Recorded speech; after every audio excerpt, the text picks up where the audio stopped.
A ver, bastan las reuniones, los compromisos, el perdón de la fiscal. Con todo respeto a la fiscal de la Nación, está bien que pida disculpas.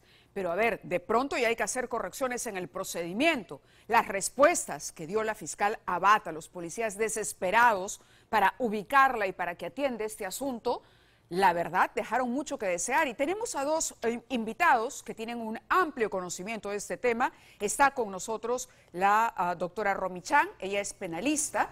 Y también está con nosotros el general José Baella, general retirado, ex jefe de DIRCOTE. Ambos tienen puntos de vista distintos desde el lado penal, el análisis penal y desde la propia labor de la policía. Quisiera empezar con la doctora Romy Chan sobre este caso. Alerta azul. ¿Esto es, digamos, se corresponde con la gravedad de la situación? No, para nada, ¿no? Porque lo que deberíamos de tener a estas alturas sería una alerta roja, que es ubicación, pero también captura. El problema es que no existe una orden de captura en este momento. ¿Por qué no hay una orden de captura hasta el momento? ¿Qué es lo que reclama en la nota? Lo que se reclama en la nota. ¿Por qué? Porque para que exista orden de captura, el Poder Judicial tiene que emitirla. Y el Poder Judicial solo la puede emitir cuando el Ministerio Público la solicita. Pero en este caso, como la fiscal pasó el tiempo y simplemente no solicitó ningún tipo de pedido de prisión preventiva ni nada parecido, no hay ningún pedido que esté en trámite. Por eso es que ahí veíamos en el reportaje que lo que se mencionaba es, los han citado para el jueves, vamos a ver si vienen el jueves o no, y vamos a ver si la Fiscalía solicita una medida más gravosa. ¿A estos señores? Sí. Claro. Pero eso es absurdo, general, por favor. Mire, no tiene requisitoria nacional, solamente tiene una orden ángulo azul, y eso es a nivel internacional. ¿Qué es lo que pasa? No se trata solamente de pedir disculpas, que me disculpe la fiscal de la Nación, sino que se trata de poner las cartas sobre la mesa y de una vez solucionar esta situación. Esto le está haciendo daño a la sociedad peruana. Esto le está haciendo daño desde hace tiempo, desde el año 2004. Esto no funciona. Lo que pasa es que no nos queremos dar cuenta, pero a la hora que nos hemos dado cuenta, lo que se tienen que sentar en la mesa son los operadores de justicia, Poder Judicial, Ministerio Público, el Ministerio del Interior, el Congreso. Hay proyectos en estos momentos en el Congreso, hay un proyecto del congresista Surín, 36 artículos para cambiar el Código Procesal, para que no ocurran estas cosas. Este es un... Acá tenemos precisamente el proyecto. Este es el proyecto que está desde el 2021. Claro, noviembre de 2021, en efecto. Es un tema que hay que discutir, pero simplemente y antes de presentar una nota que hemos preparado con este debate y esta polémica a fondo, Talía Rosales ha trabajado todo el día en esta nota, quería una opinión de Romy Chan. ¿Es un caso aislado o usted ya como abogada ha tenido que presenciar situaciones similares, digamos? No, no es un caso aislado, es un caso público, mediático, claro, que por la gravedad todos hemos conocido, pero lo cierto es que muchas veces, a veces no por dejadez, ojo, del Ministerio Público, sino también por excesiva carga, no se puede abastecer lo que va ocurriendo en el día a día. Esto depende también de los distritos, ¿no? Hay zonas mucho más complejas que otras. Entonces, claro, cuando hay 50 detenidos, tienes solamente 3 fiscales y todos están 24 horas trabajando a full, a veces no les da el tiempo, entonces priorizan lo más importante y muchos se ven beneficiados y terminan nuevamente en las calles. De acuerdo. Vamos ahora con la nota que les había prometido. Me gustaría que nos acompañen a verla para entender bien cuál sería esta reforma, cuáles son las propuestas para cambiar las reglas de juego y que de pronto las investigaciones vuelvan a ser lideradas, las preliminares por lo menos, por la policía. El reportaje de Talía Rosales. Enfrentaron duramente al terrorismo.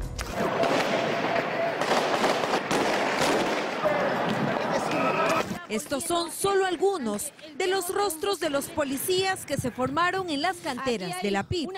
Sabuesos policiales que a través de la observación, vigilancia y seguimiento en estricta reserva lograron destruir a la cúpula más temida y sanguinaria de Sendero Luminoso.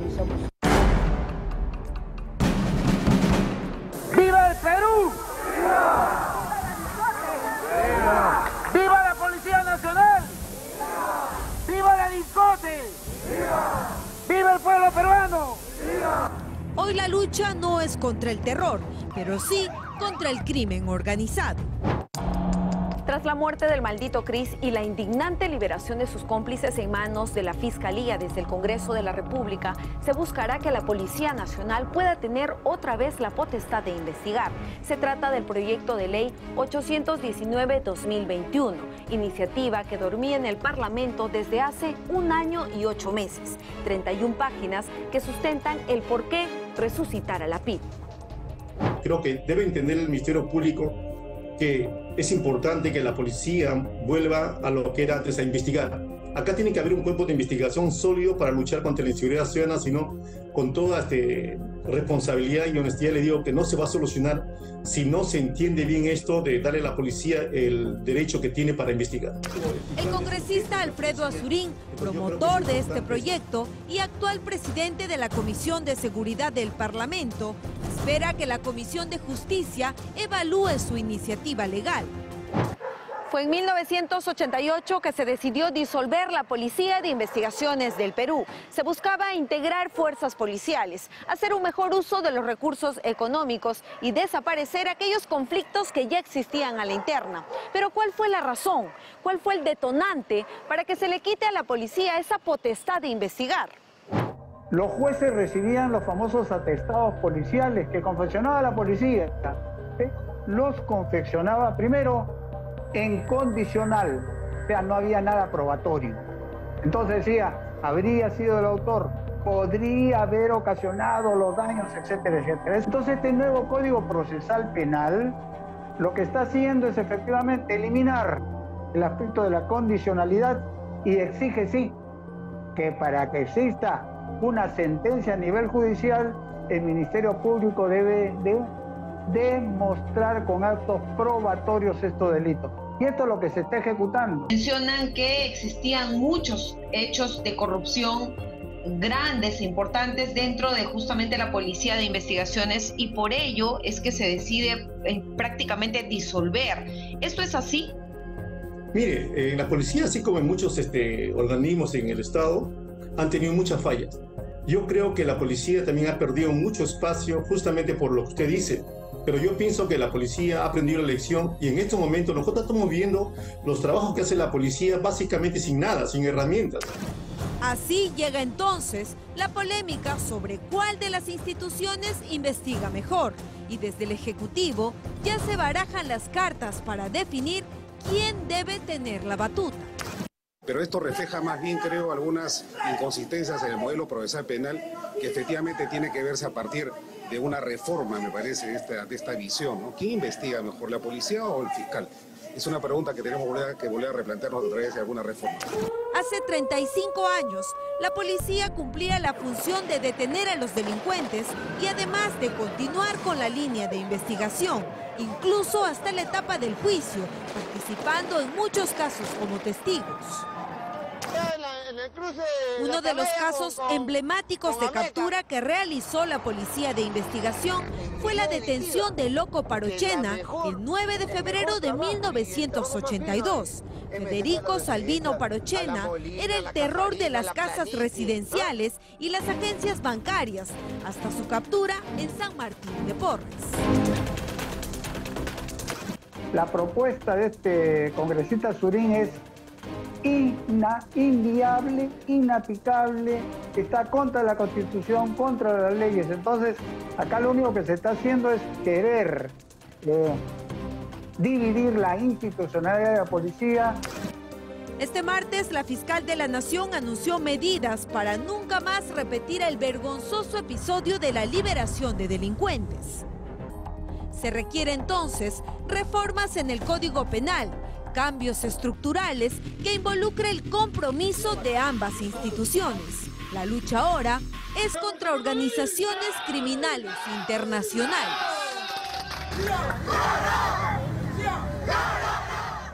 Muy bien, estamos con nuestros invitados que me están dando una información que yo quisiera que ahora repitan para que ustedes puedan escuchar todos los argumentos. El general Baella, usted nos contaba, por ejemplo, que aquí también tiene que ver un tema de saber distribuir al personal policial. Es decir, hay gente especializada en investigación. Usted me contaba el caso de un agente que había infiltrado en una organización y que de pronto viene la toma de un mercado o una protesta y este agente infiltrado es retirado de esta tarea, se lo llevan a controlar la protesta y es identificado. Los delincuentes de la mafia, donde él estaba operando, digamos, en secreto, se dan cuenta que era policía y ya se fue abajo toda la estrategia de investigación. Entonces, ¿qué hacer? ¿Tiene que volver a restablecerse la policía de investigaciones, como estaba antes de la reunificación? No, ¿Tanto así? No, estoy de acuerdo con lo que ha dicho el general Sí. Pérez Rocha en la televisión, porque la policía tiene que ser una, pero tiene que tener especialidades, como toda profesión. Como toda profesión. Toda profesión, un médico tiene su especialidad, un contador tiene su especialidad, un abogado tiene su especialidad. Entonces la policía tiene que hacerse un corte en la Policía Nacional y respetar las especialidades. El alférez que sale de la policía, de la escuela de oficiales de la Policía Nacional, tiene que trabajar sus 35 años en lo que es investigación criminal, 35 años en lo que es orden público, 35 años en lo que es inteligencia. Esa es la forma de especializar a la policía. Pero si lo agarramos, tenemos policías en la DIRINCRI y después de sacar 300 para el orden público, ¿para qué? Para que así no es. Así, hay una marcha, para unas marchas. Es cierto, Sí, o sea, lo que pasa comparte es que la misma opinión, es que lo vivimos, los operadores lo vivimos. O sea, por ejemplo, tenemos citaciones que hacen en la DIRINCRI por un tema de estafas, un tema de organización criminal, con citaciones que se suspenden. ¿Por qué? Porque el policía asignado, especialista, capo en ese tema de investigación, tiene que ir a la marcha. Tiene que ir a evitar el tema de disturbios. Pero que nos faltan policías, entonces. Claro, definitivamente nos faltan policías. Muchos policías nos faltan. Ahora, el debate es, ¿está bien que ahora todo lo lidere la Fiscalía? A ver, la Fiscalía siempre ha liderado las investigaciones, antes del Código actual, que es del 2004, incluso en el Código de Procedimientos Penales, que era de 1940. Lo que pasa es que antes se le permitía a la policía investigar bajo el liderazgo de la Fiscalía, pero en el informe concluir, analizar los hechos y opinar sobre cuál consideraba que era el delito en el que los hechos encajaban. ¿Era un trabajo más compartido, podríamos Yo diría decir? que era un trabajo que abarcaba cuestiones jurídicas que no necesariamente la policía hacía bien, porque claro, no está formada para eso, el policía no estudió Derecho. Entonces, el Código Nuevo lo que hace es decirle, policía, siga haciendo usted toda la labor, pero ya no concluya. El análisis jurídico lo debe hacer la Fiscalía. Claro, yo recuerdo los atestados policiales famosos, voluminosos, donde había un recuento, pero había una parte de conclusiones, que era lo que la policía podía leer después de la investigación y decirle al fiscal, esta es nuestra impresión sobre lo que ha ocurrido. Eso ya no pasa más. Ya no, porque se supone que esas conclusiones, que son jurídicas, deben ser determinadas por el fiscal. ¿Qué es lo que pasaba antes, Mávila? Lo que pasaba antes era que los fiscales, cuando tenían sobrecarga de trabajo, lo que hacían era, bueno, como el policía ya hizo el trabajo, copio y pego, y finalmente denuncio por lo mismo que el policía ya hizo. Y ojo, esto generaba muchos errores. ¿Por qué? Porque a veces el policía, que no ha estudiado Derecho y que no tiene por qué saberlo, calificaba mal el delito. Por ejemplo, llamaba homicidio a algo que realmente era un parricidio. Y el fiscal, al copiar y pegar, cometía el mismo error y terminaban los procesos archivándose y se generaba impunidad. Entonces, por eso es que lo que se dice es, a ver, no, cada uno en su labor. El policía es especialista en lo que es la investigación, perfecto, el fiscal lidera, pero el fiscal concluye, el fiscal encursa la investigación penal porque es el que va a tener que defender el caso en el juicio, ¿no? Y eso pasa al Poder Judicial. Pero claro, el problema es que no se ha solucionado con la norma la labor y la sobrecarga que el Ministerio Público tiene. Claro, ahora recogiendo el punto que ha puesto sobre la mesa la doctora Romy Chan, ese error se puede volver a repetir. Es decir, si la investigación nuevamente se le permite al policía llegar a una conclusión, podríamos caer en lo mismo. ¿Cómo evitarlo? ¿Cuál es su propuesta, general Varela? La propuesta es clara de la que pone el congresista Surín, devolverle la investigación preliminar a la policía. Yo le pregunto a la doctora, en la universidad, yo soy abogado también, estudié una maestría en San Martín. ¿Enseñan a investigar el delito? No, definitivamente no. No enseñan a investigar el delito. Entonces, ¿cómo el fiscal va a agarrar la investigación del delito? Va a ser el director de la investigación del delito. Y tal, claramente. Correcto, pero necesitamos, lo que ella dice, por ejemplo, a la hora de tipificar los delitos y copia-pega de los fiscales, necesitamos profesionalizar de repente a la policía. A la policía aún más, y también que el fiscal puede ser el director de la investigación. Ese binomio no se puede perder. Ese binomio que está actualmente no se puede perder, al contrario, se tiene que consolidar en beneficio de la sociedad. Pero el fiscal tiene que ser consciente, porque hay unos fiscales que no son conscientes, que no son los jefes de la policía. Y la policía también tiene que ser consciente que no son subordinados del fiscal. Eso es lo que está ocurriendo en la realidad. Y en la realidad se tiene que solucionar las cosas, porque esto es un caso evidente que ha pasado, porque ha sido mediático. Todos los días ocurre lo mismo. Todos los días, por eso que la gente dice, no, la policía lo suelta. Mentira.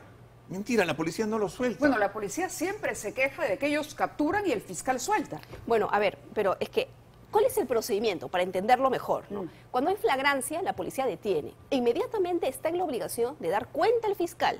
Es el fiscal el que saca una disposición donde le dice, señores policías, vayan ustedes haciendo estas diligencias. Tómenle la declaración a la víctima, la declaración al detenido, hagan el acta, no sé, de huellas, todo lo que corresponda, ¿no? Y en ese plazo, el fiscal, que son 48 horas como máximo, la policía debe remitir todo eso con un informe al fiscal para que el fiscal finalmente remitir, es decir, puede llegar, a ver, son 48 horas, puede llegar en la hora 48, en el minuto 59. No debería de pasar eso. No debería pasar, pero debe llegar. El tiempo corre a partir de ahí, desde que llega el documento, porque lo que parece haber ocurrido en este caso, de acuerdo al general Arriola, es que ellos envían dentro del plazo, pero que la fiscal considera el tiempo cuando se termina de revisar la cantidad de páginas que le habían enviado. Es que, a ver, tanto la policía como la fiscalía saben que cuenta con un plazo de 48 horas para finales desde la detención, para que la fiscalía